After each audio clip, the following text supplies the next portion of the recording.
அமுதான தமிழே நீ வாழி, என் ஆவியிலே கலந்து நாவினிலே தவழும் அமுதான தமிழே நீ வாழி. வெள்ளத்தனையது மலர் நீட்டம் மாந்தர்தம் உள்ளத்தனையது உயர்வு என்ற வள்ளுவனின் வாக்கிற்கிணங்க உயர்ந்த உள்ளத்தோடு இந்த நீடாமங்கலம் பகுதியிலே ஜூட்ஸ் மெட்ரிக் மேல்நிலைப் பள்ளியை 41 ஆண்டுகளுக்கு முன் அன்னசத்திரம் 1000 வைத்தல், ஆலயம் 10000 நாட்டல், பின்னருள்ள தர்மங்கள் யாவும் பெயர் விளங்கி ஒளிர நிறுத்தல், அன்ன யாவினும் புண்ணியம் கோடி ஆங்கோர் ஏழைக்கு எழுத்தறிவித்தல் என்ற பாரதியினுடைய வைர வரிகளுக்கிணங்க இந்த பள்ளியை ஆரம்பித்து இந்த பள்ளியினுடைய நிறுவனராக அறங்காவலராக என்னை வரவேற்று இங்கே அமர்ந்திருக்கின்ற இந்த பள்ளியினுடைய நிறுவனர் திரு நடராஜன் அவர்களே, ஆணும் பெண்ணும் நிகரெனக் கொண்டால் அறிவிலோங்கி வையம் தழைக்கும், எட்டும் அறிவினில் ஆணுக்கு இங்கே பெண் இளைப்பிள்ளைகான் என்ற பாரதியினுடைய வைர வரிகளுக்கிணங்க பட்டங்கள் ஆள்வதும் சட்டங்கள் செய்வதும் பாரினில் பெண்கள் நடத்த வந்தோம் என்று இந்த பள்ளியினுடைய தாளாளராக இந்த பள்ளி இந்த அளவுக்கு உயர்வதற்கு காரணமாக இருந்து மேடையில் இடமிருந்தும் கூட அமைதியாக கீழே அமர்ந்திருக்கின்ற பள்ளியின் தாளாளர் திருமதி சுகுணாவதி நடராஜன் அவர்களே, தொட்டனைத்தோறும் மணற்கேணி மாந்தற்கு கற்றனைத்தோறும் அறிவு என்பதற்கிணங்க கற்று தெளிந்து இந்த பள்ளியினுடைய செயலாளராக தொடர்ந்து என்னை தொலைபேசியிலே தொடர்பு கொண்டு என்னை நேரிலே வந்து வீட்டிலே சந்தித்து அழைத்து பல மாதங்களுக்கு முன்பே தேதி வாங்கிய அருமை நண்பர் விக்னேஷ் அவர்களே, அவருடன் உடன் வந்து முதலில் என்னை அவருக்கு அறிமுகப்படுத்தி அழைப்பதற்கு காரணமாக இருந்த அருமை நண்பர் லயன்ஸ் பாஸ்கரன் அவர்களே, எல்லாவற்றுக்கும் மேலாக அறிவு சுடர் கொண்டு அறியாமை இருளகற்றுகின்ற ஆசிரியர் பெருமக்கள் அத்தனை பேருக்கும் முதல்வராக இருக்கின்ற இந்த ஜூட்ஸ் பள்ளியினுடைய முதல்வர் திரு செல்வம் அவர்களே, இங்கு அற்புதமாக ஆங்கிலத்திலும் தமிழிலும் உரை நிகழ்த்தி இந்த பள்ளியை மேலெடுத்து செல்ல வேண்டும் என்ற உன்னத நோக்கத்தோடு உழைத்து கொண்டிருக்கின்ற அனிரூபிதா அவர்களே, என்னுடைய உரையை கேட்பதற்காக இங்கு வந்து அமர்ந்திருக்கின்ற பஞ்சாயத்து தலைவர் உட்பட்ட திரு ராமராஜ் உட்பட்ட அத்துணை பெரியோர்களே, பெற்றோர்களே, மற்றோர்களே, அனைத்திற்கும் மேலாக இந்திய தேசத்தினுடைய எழில்மிக்க மாணவ செல்வங்களாக இந்த பள்ளியிலே படிக்கின்ற மாணவ மாணவிகளே, உங்கள் அத்துணை பேருக்கும் இந்த விழாவிலே அழைத்து என்னை சிறப்புரையாற்ற பணித்தமைக்கு என்னுடைய நெஞ்சார்ந்த நன்றியை தெரிவித்துக் கொள்கின்றேன். உள்ளபடியே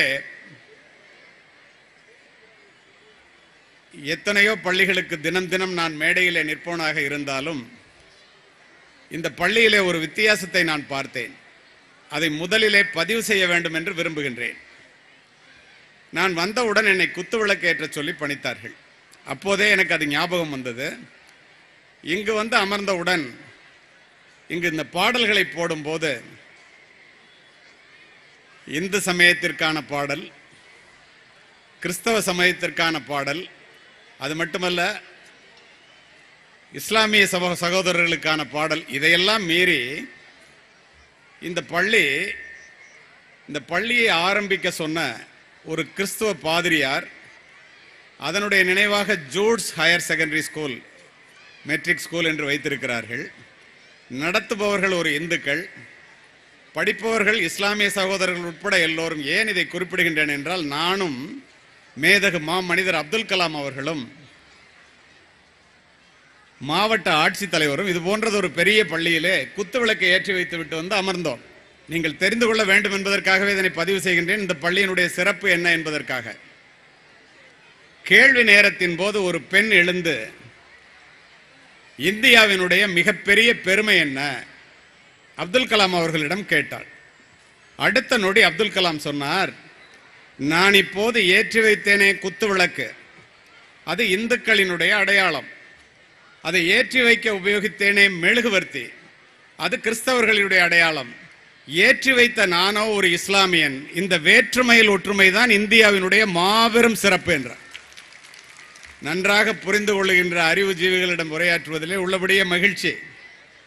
அடுத்த ஒரு மாணவி எழுந்து இந்த பள்ளிக்கூடங்களினுடைய சிறப்பு என்ன என்று ஒரு கேள்வியை கேட்டார். மாவட்ட ஆட்சித்தலைவர் வட இந்தியாவை சேர்ந்தவர். அவருக்கு தமிழ் தெரியாது, பேச தெரியாது. உடனே அவர் என்னை கை காண்பித்தார். மாவட்ட கண்காணிப்பாளராக இருந்த நான் அப்துல் கலாம் அவர்கள் சொன்னதையே அடியொட்டி சொன்னேன். நீ கோவிலுக்கு செல்ல வேண்டும் என்றால் ஒரு இந்துவாக இருக்க வேண்டும், மசூதிக்கு செல்ல வேண்டும் என்றால் ஒரு இஸ்லாமியராக இருக்க வேண்டும், தேவாலயத்திற்கு செல்ல வேண்டும் என்றால் கிறிஸ்துவராக இருக்க வேண்டும். ஆனால் ஜூட்ஸ் போன்ற ஒரு பள்ளிக்கூடத்திற்கோ கல்லூரிக்கோ நீ வர வேண்டும் என்றால் மனிதனாக இருந்தால் மட்டுமே போதும். அதுதான் இந்த பள்ளிக்கூடங்களினுடைய சிறப்பு. ஜாதி மதங்களை பாரோம் உயர் ஜென்மம் இத்தேசத்தில் எய்தினராயின் வேதியராயினும் ஒன்றே அல்ல வேறு குலத்தினர் ஆயிரும் ஒன்றே என்றான் பாரதி. அது மட்டுமல்ல, ஜாதி இரண்டொழிய வேறில்லை சாற்றுங்கால் நீதி வலுவா நெறிமுறையில் மேதினியில் இட்டார் பெரியார் இடாதார் இழிகுலத்தோர் பட்டாங்கில் உள்ளபடி ஔவையார். எல்லோரும் இதையே சொன்னார்கள். அப்படி பிரிந்து கிடக்கின்ற பல சூழ்நிலைகளை மாற்றும் விதமாக இந்த பள்ளி ஆரம்பத்திலேயே மனிதர்கள் அனைவரும் சமம், வெள்ளை மனிதன் வியர்வையும் கருப்பு மனிதன் கண்ணீரும் உப்பு நீரின் வடிவிலே ஒன்று சேரும் கடலிலே என்பதை உணர்த்தும் விதமாக இருந்தது. உள்ளபடியே எனக்கு மன மகிழ்ச்சியோடு என்னுடைய உரையை துவங்குகின்றேன். அது மட்டுமல்ல, என்ன பேச வேண்டும் என்று இந்த நிர்வாகத்தினரிடம் நான் கேட்டேன். அவர்களிடம் சொன்னது, சார், நீடாமங்கலத்தில் எல்லாரும் ஒரு திருவிழாவை போல அரங்கம் நிறைய அமர்ந்திருப்பார்கள், அமைதியாக அமர்ந்திருப்பார்கள். மாணவர்களுக்கும் பெற்றோர்களுக்கும் ஆசிரியர்களுக்கும் பேச வேண்டும் என்று சொன்னார்கள். நான் கூட சொன்னேன், கலை நிகழ்ச்சிகளை வைத்துக்கொண்டு நீங்கள் இதெல்லாம் பேச சொல்றீங்களே, கேட்பாங்களான்னு. எவ்வளவு நேரம் பேசணும்னு அவர்கள் ஒரு குறிப்பிட்ட நேரத்தை சொன்னார்கள். அந்த நேரத்தை தவிர ஒரு நிமிடம் கூட அதிகமாக பேச மாட்டேன். ஏனென்றால் நான் காவல்துறை அதிகாரி. பேசுகின்ற நேரத்திலே பெற்றோர்களும் மற்றவர்களும் அமைதியாக இருந்து கேட்டுக்கொண்டால் உங்களுடைய பிள்ளைகள் வாழ்க்கையிலே பெரிய மாற்றம் வருவதற்கு அது காரணமாக அமையும். நான் பேசுவதற்கு முன்னால் ஒரு உண்மை சம்பவத்தை உங்களிடம் பதிவு செய்கிறேன். ஏன் படிக்கணும், எதுக்காக படிக்கணும்? படித்தவர்கள் படிக்காதவர்கள், ஏழைகள் பணக்காரர்கள், உயர்ந்தவர்கள் தாழ்ந்தவர்கள், யாராக இருந்தாலும் ஒருவரை ஒருவர் பார்க்கும்போது கேட்கின்ற முதல் கேள்வி என்ன? எவ்வளவு பணம் வச்சிருக்கீங்கன்னு யாரும் கேட்கறதில்ல. புள்ள என்ன படிக்கிறான், எப்படி படிக்கிறான், எங்க படிக்கிறான் என்பது தானே ஒழிய வேறல்ல. அப்படின்னா என்ன, பணத்தை விட கல்வி பெருசா? பணத்தை விட கல்வி உயர்ந்தது. எப்படி? வெள்ளத்தால் போகாது, வெண்தணலால் வேகாது, வேந்தராலும் கொள்ளத்தான் இயலாது, கொடுத்தாலும் நிறைவின்றி குறையாது. பணம் கொடுக்க கொடுக்க குறையுண்டா, கல்வி படிக்க படிக்க வளருண்டா. அதனால பணத்தை விட கல்வி பெருசுன்னா. சரி, எல்லாரும் படிக்கிறானே, பணக்காரன் ஏழை எல்லாரும் படிக்கிறானே. பணம் சம்பாதிப்பதற்காக கல்வி என்று நாம் நிறைய பேர் நினைக்கும் போது அம்பானி அதானி பிள்ளைங்கெல்லாம் படிக்க வைக்கிறானே. ஏன் தெரியுமா? கல்வி ஏழைகளுக்கு செல்வம், செல்வர்களுக்கு அணிகலன், வீட்டிற்கு விளக்கு, நாட்டிற்கு நன்மை, பெண்களுக்கு பாதுகாப்பு. அது என்ன பெண்களுக்கு பாதுகாப்பு? ஒரு நாள் திருச்சி மாவட்ட காவல்துறை கண்காணிப்பாளராக நான் இருக்கும்போது மதியம் 2:30 மணிக்கு எனக்கு ஒரு தொலைபேசி அழைப்பு. அழைத்தவர் வேறு யாரும் அல்ல, மேதகு மனிதர் அப்துல் கலாம் அவர்கள். அழைத்ததனுடைய நோக்கம் என்ன தெரியுமா? இங்கே அறிமுகப்படுத்தும் போது அப்துல் கலாம் அவர்களிடம் பதக்கம் பெற்றவர் என்றவுடன் நீங்கள் கைத்தட்டினீர்கள். என்னை தெரியும் என்ற காரணத்தினால் என்னிடம் அழைத்தார். சொன்ன தகவல் என்ன தெரியுமா? திருச்சி மாவட்டத்தில் துறையூர்னு ஒரு ஊர் இருக்கா தம்பின்னு கேட்டார். ஆமாம் சார். சரஸ்வதின்னு ஒரு பொண்ணு +2ல மாவட்டத்தில் முதல் மதிப்பெண் பெற்றிருக்கு. அந்த பெண் மேற்கொண்டு படிக்கணும்னு ஆசைப்படுதுப்பா. ஆனால் ஏழ்மையின் காரணமாக அவளை பெற்றவர்கள் 30 வயது வித்தியாசத்திலே 17 வயது கூட நிரம்பாத அந்த பெண்ணை 47 வயதுடைய தாய் மாமாவிற்கு 2ஆம் தாரமாக திருமணம் செய்து வைக்க முயற்சிப்பதாக நான் அறிகிறேன். அது குழந்தை திருமணம், சட்டப்படி தப்பு. பரவாயில்ல, ரொம்ப அமைதியாக கேட்குறீங்க, ஆர்வமாக கேட்குறீங்க. இப்படி கேட்டிங்கன்னா நிறைய சொல்லுவேன் நான். அப்போ அதை படிக்கிறதுக்கு ஏதாவது பண்ணுங்களேன், அதுக்கு பிடிக்காத கல்யாணத்தை நிறுத்துறதுக்கு ஏதாவது பண்ணுங்களேன். சட்டப்படி குற்றம் இல்லையா, அதை எடுத்து சொல்லுங்களேன் அவங்க அம்மா அப்பாட்ட அப்படின்னார். கண்டிப்பாக அந்த பொண்ணு படிக்கும் சார், அதுக்கு பிடிக்காத கல்யாணம் நடக்காது அப்படின்னு சொல்லிட்டு டிஎஸ்பி இன்ஸ்பெக்டர்லாம் அங்கே வர சொல்லிட்டு நான் திருச்சியிலேருந்து துறையூர் போக 1 மணி நேரம் ஆகும். நடந்தது அப்படியே சொல்கிறேன் அவங்ககிட்ட. அவங்கெல்லாம் அந்த அம்மா அப்பாட்ட போய், என்னம்மா டிஸ்ட்ரிக்டில் ஃபஸ்ட்டு மார்க் வாங்கியிருக்க அந்த பொண்ணை போய் 2ஆம் தரமாக கல்யாணம் பண்ணி வைக்கிறீங்களே, இங்கே பாருங்கள் சார், பிடிக்காம ராத்திரி பூரா அழுது கண்ணெல்லாம் சவுந்து போயிருக்கா, அதனால சட்டப்படி தப்புன்னு நீங்கள் சொல்கிறீங்க, போலீஸ் வந்து சொல்கிறீங்க, நாங்கள் நிறுத்திடுறோம், ஆனால் அவள் படிக்கணுங்கிற சார், எங்களுக்கு வசதி இல்லைன்னு சொல்லும்போது நான் போய் இறங்குறேன். நான் அந்த பொண்ணுகிட்ட கேட்டேன், என்னம்மா படிக்கணும்னு கேட்டேன். திருச்சியில் ஒரு பெரிய பெண்கள் கல்லூரியை சொல்லி கம்ப்யூட்டர் சயின்ஸ் படிக்கணும்னுச்சு. இப்போ இங்கே பார்த்தீங்க இல்லையா, ஆர்டிஃபிஷியல் இன்டெலிஜென்ஸ்லாம் பண்ணி உங்களுக்கு எல்லாம் சொல்லி காமிச்சாங்க. நான் உடனே அங்கேருந்து அந்த முதல்வருக்கு பேசினேன். ஐயா, நீங்களே பேசுகிறீங்க, நல்ல மார்க்கு, இன்றைக்கி தான் கடைசி தேதி சார், சீட்டு கொடுத்துட்றேன், ஆனால் 4 மணிக்குள்ளே வந்தால் தான் அட்மிஷன் போட முடியும்.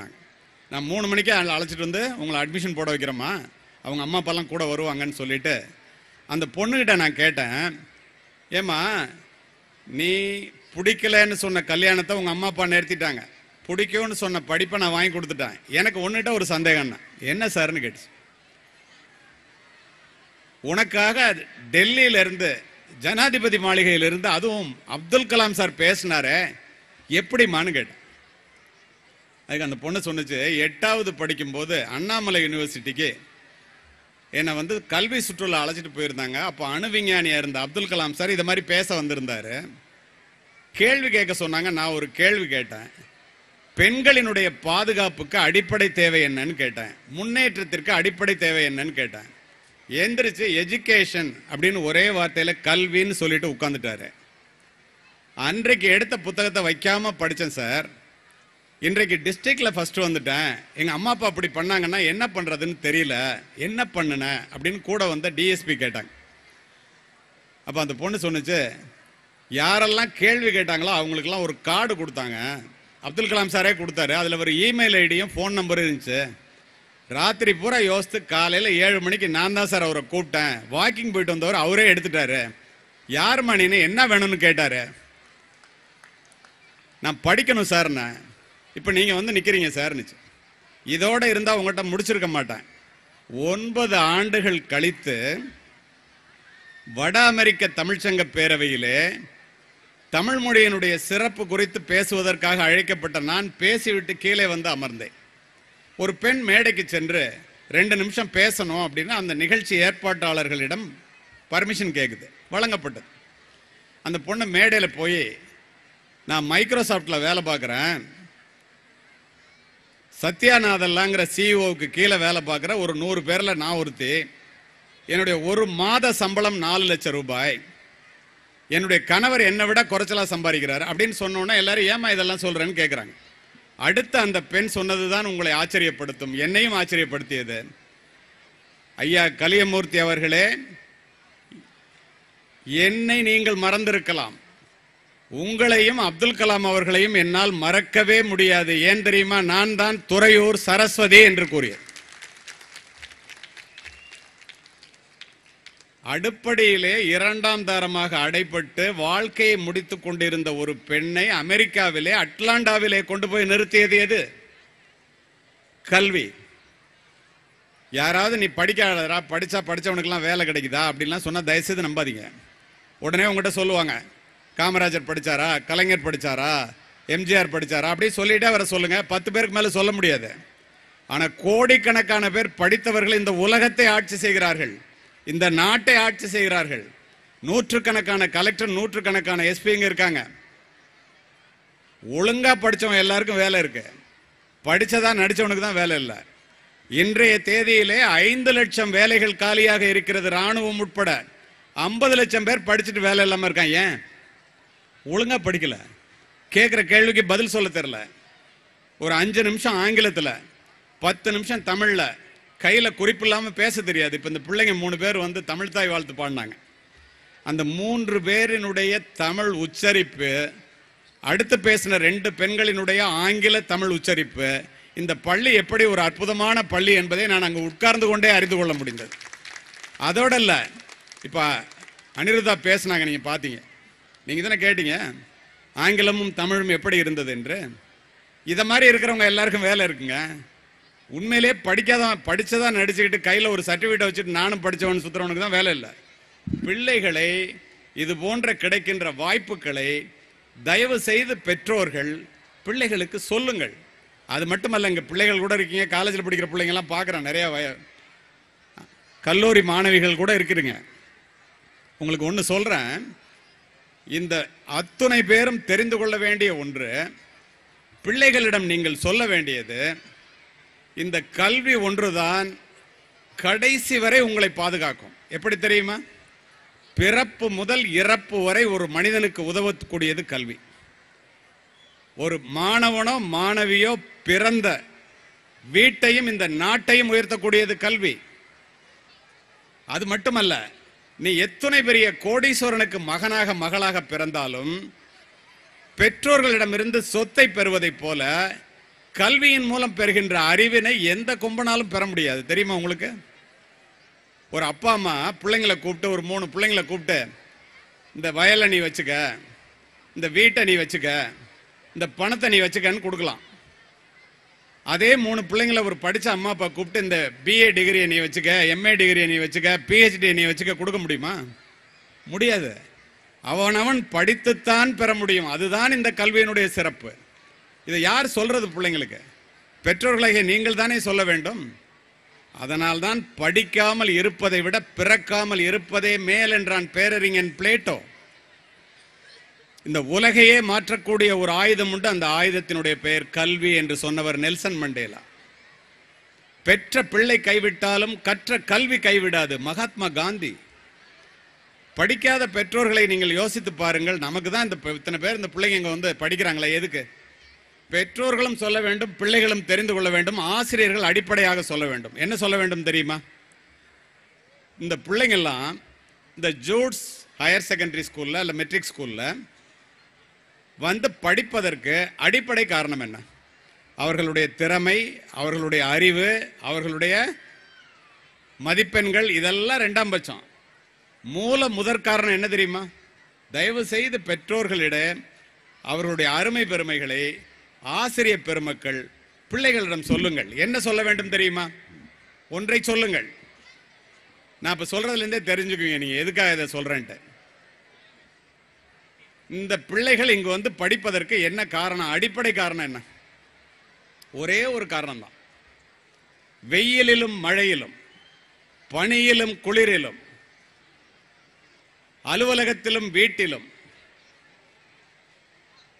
வயலிலும் வரப்பிலும் விழுந்து புரண்டு பட்ட காயங்களையும் தழும்புகளையும் தாங்கிக் கொண்டு தனக்கு கிடைக்காத கல்வி தன் பிள்ளைகளுக்கு கிடைக்க வேண்டும், தான் அடையாத உயரத்தை தன் பிள்ளைகள் அடைய வேண்டும், தான் வாழாத வாழ்க்கையை தன் பிள்ளைகள் வாழ்ந்து பார்க்க வேண்டும், அதை நாம் பார்க்க வேண்டும் என்று முதுகெலும்பொடிய பாடுபடுகின்ற தந்தையையும் முழு வயிறு காணாமல் உன்னை வளர்க்கின்ற தாயையும் நீ பெற்றிருக்கின்ற காரணத்தினால் இது போன்ற பள்ளியிலே படிக்கின்றீர்கள் என்பதை தயவு செய்து சொல்லிக் கொடுங்கள். ஆயிரக்கணக்கான மாணவ மாணவிகள், இந்தியா முழுமைக்கும், நான் உலகம் முழுவதும் சென்று உரை நிகழ்த்துபவன், படிக்க வேண்டும் என்று மனம் இருந்தும் கூட அதற்குரிய சூழ்நிலைகள், பணம் இல்லாத காரணத்தினால் உங்களை விட அறிவானவர்கள் நிறைய பேர் படிப்பதற்கு வாய்ப்பு இல்லாமல் இருக்கிறார்கள் இன்றைக்கும். அப்ப கிடைச்ச வாய்ப்பை எப்படி பயன்படுத்திக் கொள்ள வேண்டும்? ஏன் பயன்படுத்தணும்? இப்போ இந்த மேடையில் பார்த்தீங்க, இந்த பள்ளிக்கூடத்தினுடைய நிறுவனர், பள்ளிக்கூடத்தினுடைய தாளாளர், 3 MA படிச்சிருக்காங்க அவங்க. இங்கு முன்னாடி பேசின அனிரூபிதா, அடுத்து செயலாளர் விக்னேஷ், நான் உட்பட எல்லோரும் மேடைக்கு அழைக்கப்படுவதற்கு என்ன காரணம்? எல்லாரும் பெரிய கோடீஸ்வரர்கள் என்பதாலா? அல்ல, வேற என்ன? எப்பிறப்பாயினும் ஏமாப்பு ஒருவர்க்கு மக்கட்பிறப்பில் பெரிதல்ல அப்பிறப்பில் கற்றலும் கேட்டலும் கேட்டதன்கண் நிற்றலும் கூட பெரியன்னா. மேடைக்கு அழைக்கிறதுக்கு காரணம் ஒரே காரணம் தாங்க. அறிவுடை ஒருவனை அரசனும் விரும்புவான்.